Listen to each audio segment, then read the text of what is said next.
Sir monsoon सत्र तो 5 दिन चला, लेकिन चर्चा शिक्षकों को लेकर या स्टूडेंट्स को लेकर या शिक्षा के मुद्दे पर ये सब कुछ भी नहीं हुई। ऐसा नहीं है। हम लोग लगातार जो है 5 दिन से लगातार प्रयास कर रहे हैं। हमारे और भी साथी तो लंबे समय से सरकार कह रही है कि हम ग्रांट की राशि को अपडेट कर देंगे, लेकिन अभी तक ग्रांट नहीं हुआ अपडेट।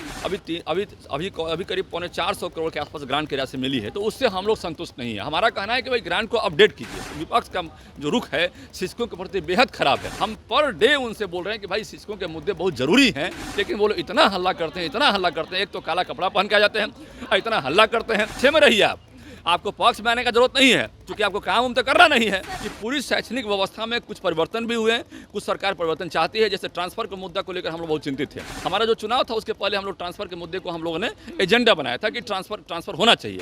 अभी हमारी बहुत सारी शिक्षिका बहनें ऐसी हैं जो अपने अपने जिले में आ चुकी है, बहुत 10% नहीं भी आई है। लेकिन उन पुरुषों का क्या होगा जो पुरुष 500 मीटर दूर है? कि विपक्ष के लोग को ना शिक्षा से मतलब है, ना शैक्षणिक व्यवस्था से मतलब है। केवल और केवल यदि मतलब है तो राजनीति से मतलब है और काला कपड़ा पहनने से मतलब है। नमस्कार, दर्श न्यूज देख रहे हैं आप और मैं हूं आपके साथ दक्षा प्रिया। देखिए, मॉनसून सत्र का आज आखिरी दिन है बिहार विधानसभा का, और ऐसे में इस वक्त खास बातचीत के लिए हमारे साथ जीवन कुमार है, बीजेपी के एमएलसी। सर मॉनसून सत्र तो 5 दिन चला, लेकिन चर्चा शिक्षकों को लेकर या स्टूडेंट्स को लेकर या शिक्षा के मुद्दे पर ये सब कुछ भी नहीं हुई, क्या कहेंगे? देखिए, ऐसा नहीं है। हम लोग लगातार जो है 5 दिन से लगातार प्रयास कर रहे हैं। हमारे और भी साथी आदरणीय नवल भैया हैं, वो भी एमएलसी हैं, वो भी लगातार शिक्षकों के मुद्दे पर सवाल उठा रहे हैं। और हमारे साथ और भी साथी जो है सदन के, अब जैसे आदरणीय संजीव सिंह हैं, और भी साथी, उसके अलावा भी साथी हमारे शिक्षकों के मुद्दे पर लगातार जो है सवाल उठाने का प्रयास कर रहे हैं और सरकार से डिबेट करने का इस पर प्रयास कर रहे हैं। सरकार से मांग करने का प्रयास करें कि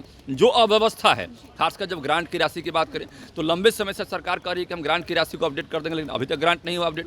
अभी हाल में देखिए एलन मिश्रा यूनिवर्सिटी में देखिए कि अब वहाँ पर जो है स्थिति, अभी ग्रांट वहाँ पर नहीं मिला। अभी करीब 450 करोड़ के आसपास ग्रांट की राशि मिली है, तो उससे हम लोग संतुष्ट नहीं है। हमारा कहना है कि भाई ग्रांट को अपडेट कीजिए।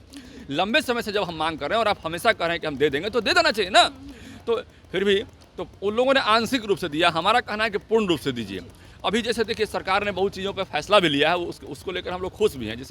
जैसे जो है फिजिकल टीचर में जो अनुदेशक की बहाली हुई थी, उसका सैलरी बहुत कम था। पिछले सदन में हमने क्वेश्चन किया था, हमारा मांग था कि भाई उनका सैलरी बढ़ाया जाए। इस बार उन्होंने 8,000 से उनका सैलरी 16,000 करने का प्रयास किया है। तो इसके लिए हम सरकार को धन्यवाद भी देते हैं कि आपने एक अच्छा काम किया है, और इसी तरह से अच्छा काम करते रहें तो एक अच्छा माहौल बनेगा बिहार में, और शिक्षकों के प्रति जो है हमारी भावना अच्छी होनी चाहिए।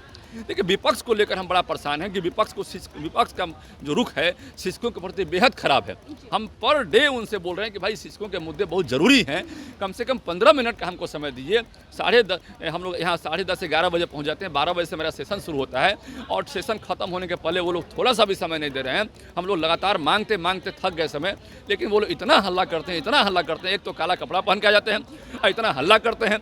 हम लोग बोलते हैं भाई काला कपड़ा पहन के क्यों आते हैं, तो उन लोगों का एक ही मांग है, बहिष्कार करो, बहिष्कार करो। अरे क्या कीजिएगा बहिष्कार करके? जेन्युइन वोटर को मान लिया कि जेन्युइन वोटर के सहारे आप चुनाव नहीं लड़ना चाहते हैं, तो ये तो पब्लिक में चला गया। चुनाव आयोग को अधिकार है कि भाई वो जेन्युइन वोटर को काउंट कर ले, उसके अधिकार को कैसे रोक सकते हैं? मामला सुप्रीम कोर्ट में पेंडिंग है। जब कोई मामला सुप्रीम कोर्ट में पेंडिंग रहता है तो उसको आप सदन में उठाने का अधिकारी हैं क्या? नहीं है।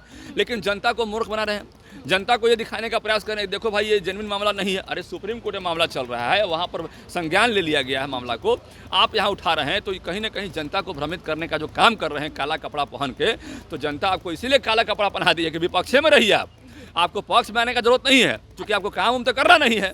सर मेरा एक सवाल है, गेस्ट टीचर्स वो एक बार फिर से सड़कों पर नजर आ रहे हैं अपनी मांगों को लेकर। देखिए, गेस्ट टीचर को लेकर जो हमारे शिक्षक सड़कों पर आए हैं, उनकी मांग को हम जायज़ ठहराते हैं। इसलिए कि देखिए, जब हमको शिक्षकों की ज़रूरत थी, जब बिहार सरकार को हमारी शिक्षकों की ज़रूरत थी, तब वो गेस्ट टीचर हमारे फिजिक्स में, केमिस्ट्री में, मैथमेटिक्स में जो एक्सपर्ट थे हमारे साथ आए और हमको मदद किए, हमारी शैक्षणिक व्यवस्था को दुरुस्त करने में मदद किए। आज हमारे साथ जो नियोजित शिक्षक थे वो निरंतरता के लिए बात कर रहे हैं, हमारे जो विशिष्ट बन गए, तो उनको उसका लाभ मिलना चाहिए। आज हमारे कई शिक्षक ऐसे हैं जो एमएससीपी के लाभ की बात कर रहे हैं, उनको मिलना चाहिए। एचआरए का दिक्कत हो रहा है, तो ये सारी व्यवस्था को लेकर हम चिंतित हैं। हमारे डिग्री कॉलेज के हमारे जितने प्राध्यापक हैं उसको लेकर चिंतित हैं कि उनको अब वेतनमान के हम लोग चाहते हैं कि वेतनमान मिले। लंबा समय हो गया ये वित्त रहित शिक्षक नीति का, ये सब अच्छा नहीं है। उनको जब तक हम वेतनमान की ओर नहीं ले जाएंगे तो पूरे बिहार की शिक्षा व्यवस्था जो है उसमें थोड़ी सी हमें परेशानी रहेगी और उसको दूर करना होगा हमको। और इसके अलावा संस्कृत के मुद्दे पर आज हमारा सवाल भी था। संस्कृत के मुद्दे पर सवाल था कि भाई संस्कृत की व्यवस्था इतनी गड़बड़ है। हम नहीं कहते हैं कि हम देखिए संस्कृत के 1200 स्कूल अब रह गए, बच गए, बाकी सब तो करीब करीब खत्म हो गया है। अब मदरसा 4000 के ऊपर है।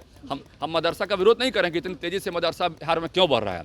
हम कह रहे हैं भाई ठीक है, सभी धर्म के लोगों को इस देश में और इस राज्य में रहने का अधिकार है, लेकिन संस्कृत जो है विलुप्त होते जा रहा है, ये गलत बात है। संस्कृत देव भाषा है, संस्कृत सभी भाषाओं की जननी है।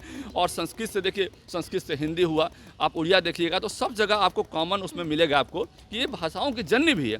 आप उस संस्कृत को, वेदों की भाषा है, तो इस भाषा को आप खत्म कैसे कर सकते हैं भाई? इसकी व्यवस्था को दुरुस्त क्यों नहीं करेंगे? इनको जो है हर तरह का अधिकार क्यों नहीं मिलेगा? चाहे मिड डे मील का अधिकार हो, चाहे वो पोशाक योजना का अधिकार हो, चाहे साइकिल योजना का अधिकार हो, इन सब अधिकारों से वंचित कैसे करेंगे? तो मिला जुला के देखिएगा कि पूरी शैक्षणिक व्यवस्था में कुछ परिवर्तन भी हुए हैं, कुछ सरकार परिवर्तन चाहती है। जैसे ट्रांसफर के मुद्दा को लेकर हम लोग बहुत चिंतित थे। हमारा जो चुनाव था उसके पहले हम लोग ट्रांसफर के मुद्दे को हम लोगों ने एजेंडा बनाया था कि ट्रांसफर होना चाहिए। तो उसमें ट्रांसफर के मुद्दे में हम लोग खासकर जो हमारी महिला शिक्षिका बहनें थी उसको लेकर हमने सरकार से कहा कि प्राथमिक फेज में उनको कर दीजिए। उसके बाद दिव्यांग और असाध रोग से जो पीड़ित हैं उनको कर दीजिए। तो सरकार ने हम लोग की बात को मानी भी और उस पर कार्रवाई भी शुरू कर दिया। अभी हमारी बहुत सारी शिक्षिका बहनें ऐसी हैं जो अपने अपने जिले में आ चुकी है, बहुत 10% नहीं भी आई है, उस पर सरकार कह रही है कि हम उस पर कार्रवाई कर रहे हैं। लेकिन उन पुरुषों का क्या होगा जो पुरुष 500 मीटर दूर हैं? उन पुरुषों का क्या होगा? उन पुरुष शिक्षकों का क्या होगा जो 400 किलोमीटर दूर हैं? 400-500 किलोमीटर जो दूर हमारे पुरुष शिक्षक है उनको भी तो लाना होगा ना, वो भी तो लंबे समय से बाहर है ना। तो उन पर भी हमको ध्यान देना होगा सरकार को। इन सारे मुद्दों को लेकर हम लोग आज चर्चा का विषय रखे थे यहाँ पर, लेकिन दुर्भाग्य ऐसा है कि विपक्ष के लोग को न शिक्षा से मतलब है, न शैक्षणिक व्यवस्था से मतलब है, केवल और केवल यदि मतलब है तो राजनीति से मतलब है और काला कपड़ा पहनने से मतलब है। उनको यही मतलब है। उनको लगता है कि कैसे हम जो है जेन्युइन वोटर को जो है, जेन्युइन जो वोटर जो वोट करने वाले हैं, चुनाव आयोग जिस पर संज्ञान लिया है, अभी आपने देखा नहीं क्या? किशनगंज में देखा आपने, अररिया में देखा, मधुबनी में देखा कि 100 यदि वहाँ पर वोटर हैं तो 120-130 आधार कार्ड बना के लोगों ने रख लिया है। आदमी खोजा जा रहा है कि आदमी कहाँ है, लाइए, आदमी मिल नहीं रहा है। एक्चुअली ये लोग किए क्या है ना कि मृतक व्यक्ति को जो है उसमें उसका आधार कार्ड और वोटर कार्ड बना लिए हैं। और कुछ हमें लगता है कि जो बांग्लादेशी हैं, रोहिंग्या के लोग हैं, कुछ ऐसे लोग जो हैं जो बाहर से लोग आए हैं और कुछ फर्जी लोग हैं जो है ही नहीं, एग्जिस्ट नहीं करते, इस धरती पे ही नहीं है। अब मान लिया कोई राकेश कुमार नाम का कोई व्यक्ति है ही नहीं, इस धरती पे एग्जिस्ट ही नहीं करता उस पंचायत में, उस प्रखंड में। अब ऐसे लोगों का भी आधार कार्ड इन लोगों ने बना कर रख लिया है। क्यों? कि वो लोग उसका गलत इस्तेमाल सही समय आने पर कर देंगे। लेकिन अब जो है चुनाव आयोग जान चुकी है बात को, और जानने के बाद संज्ञान लिए थे। इन लोगों का बुखार छुटा हुआ है। अब ये लोग परेशान हैं। अब परेशानी से क्या होगा? अब पछताए क्या होता है जब चिड़िया चुग गई खेत।